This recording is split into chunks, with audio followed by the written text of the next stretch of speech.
Let's get you more details from the national capital now. The Delhi Assembly witnessing heated exchanges on Monday as Delhi Chief Minister launched an attack on the AAP government over the findings of the CAG report on health services in the national capital. Accusing the AAP government of gross mismanagement in the healthcare sector, the Chief Minister said that there was no one close whom Kejriwal did not betray. Delhi Chief Minister launched an all-out attack on AAP, saying that fake patients were recorded in the Mohalla clinics, fraudulent medical tests were conducted, payments were manipulated, many hospitals were being shut down.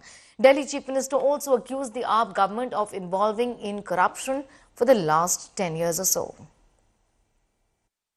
Delhi सरकार का स्वास्थ्य विभाग और दिल्ली सरकार के अस्पताल स्वयं बीमार हैं, खुद ही बीमार हैं।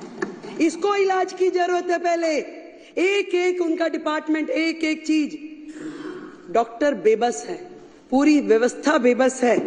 आपदा के पिछले ये 10 साल स्वास्थ्य के नाम पे केवल भ्रष्टाचार हुआ है। अध्यक्ष जी, केवल भ्रष्टाचार। केवल वो मुद्दे नहीं है जो इस सीएजी की रिपोर्ट में है। बात यहीं खत्म हो जाती तो और बात थी। बात तो अभी शुरू हुई है, अभी तो इनके काले कारनामे खुलने शुरू हुए हैं। हेल्थ डिपार्टमेंट को इन लोगों ने दोनों हाथ से लूटा है। मैं तो कह रहा था, लेकिन कैग की रिपोर्ट ने भी इस बात को खुलासा किया। अब बताइए, आपके उस कोरोना की महामारी जिसने विश्व लड़ाई लड़ रहा है, विश्व लगा हुआ, विश्व में हर आदमी एक दूसरे के साथ मदद में लगा है, उस पैसे को भी यूज नहीं कर रहे, घोटाले में डाल रहे हैं। लगभग जो पैसा केंद्र सरकार से आया 750 करोड़ का हिसाब ही नहीं है।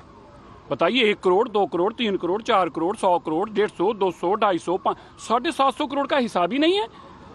और बताइए, कैग रिपोर्ट में जो तरीके लिखी हैं और कहा गया कि इस वक्त में जब उनको बेड देने थे 4% बेड दे पाए, और उस वक्त अरविंद केजरीवाल जी क्या कर रहे थे कोविड में। तो मैं तो यही मानता हूं कि उतनी जल्दी क्या करना विपासना में, थोड़ी देर और इंतजार करिए। ये कैग की रिपोर्ट ने सामने आने से मुकदमे दर्ज होंगे और आपको लंबा समय मिलेगा विपासना करने के लिए। सीएजी रिपोर्ट के हर पन्ने पर भ्रष्टाचार की नई इबारत है। इस इबारत को जनता के सामने लाकर पढ़कर एक्सपोज करने का काम हम करेंगे।